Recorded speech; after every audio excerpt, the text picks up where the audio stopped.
Breakfast. বন্ধু রিফাত হচ্ছে মিষ্টি দিয়ে পরোটা খাবে, তাই ছানা এবং মিষ্টি নিয়ে আসছে সেখানে। আমরা একটু হোটেলে আছি বাগেরহাটের একদম হ্যাঁ, খাঁটি দুধের ছানার মিষ্টি। খাঁটি দুধের ছানার মিষ্টি তাই না? আচ্ছা, কিন্তু তাইজুল মিস করলো। তাইজুল হ্যাঁ, তাও জানে কেন আনবে।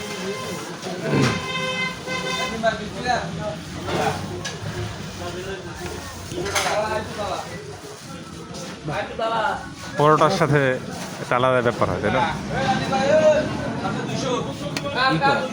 দুইটা স্লাইস ইয়ে না? ও হ্যাঁ, তাও ঠিক আছে, একবারে ইয়ে হয়ে যায়।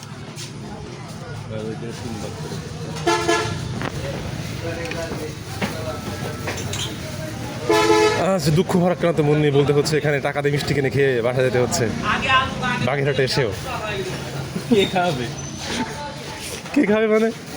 এখানে ভাবি বললে কি আর কোনো কিছু লাগে নাকি? তোকে ভাবি কিটা আমারে তো বললেই না, এতক্ষণ খালি ভাবি ভাবি করতেছিস। আচ্ছা ঠিক আছে, আমরা মনে করে নিচ্ছি এটা যেহেতু ভাই খাওয়াচ্ছে, এটা ভাবির পক্ষ থেকেই যাচ্ছে, ঠিক আছে? না, যে ইয়াতে আসছে, বাগেরহাটে আসছে, মোলারহাটে আসছে,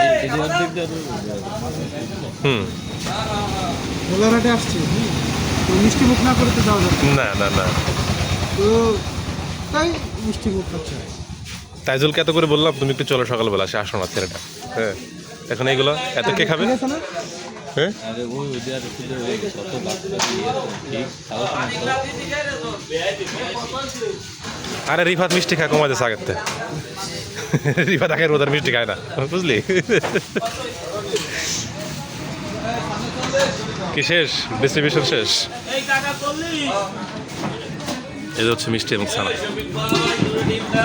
যদি সাধারণত হোটেলে সবজি বা ডিম ভাজি এরকম টাইপের কোনো কিছু দিয়ে খাওয়া হয় পরোটা, কিন্তু রিফাতের চেষ্টা যে আমরা এরকম ট্রাই করা যায় কিনা একটু মিষ্টি দিয়ে।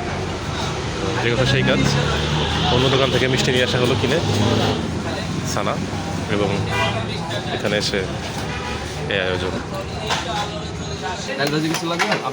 আপাতত না, বড়টা চলে আসছে, তো আমরা একটু শুরু করা যাক, কি বলো? কি রিফাত, ভাবির নাম নিয়ে শুরু করো। সুমন, আল্লাহর নাম নিয়ে শুরু। সরি, আল্লাহর নাম দিয়ে শুরু করতে হবে। ভাবিকে স্মরণ করো, হ্যাঁ নিশ্চয়ই, কারণ তার এলাকায় এসে খেয়ে যাচ্ছি। হ্যাঁ নিশ্চয়ই।